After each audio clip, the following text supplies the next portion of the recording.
Hello everyone, welcome to Pooja's kitchen. तर आज आपण बघूया सँडविच कसं बनवायचं आहे ते, और ब्रेड ऑमलेट. अगदी सोपं आहे. त्यासाठी आपल्याला सॅलड घ्यायचं आहे, जसं की काकडी, टोमॅटो, आपल्या आवडीनुसार, कांदा, लेट्यूस, या सर्व गोष्टी घेतल्यात. यावर मीठ घातलं आहे आणि ब्लॅक पेपर घातलं आहे. यावरून मी ऑलिव्ह ऑइल स्प्रे करून घेतले. त्यानंतर हे मी मिक्स करणार आहे आणि मिरे पावडर हे व्यवस्थित सर्व बाजूनी लागेल. याने सॅलडची टेस्ट छान लागते.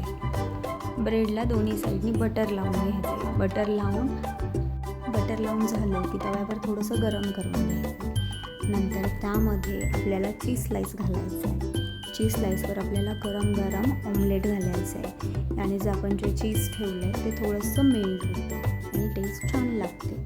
त्यानंतर त्यावर सलाड घालायचं. सलाड घालून झालं, ब्रेडची दुसरी स्लाईस ठेवायची आणि पुन्हा तव्यावर गरम करून घ्यायचं.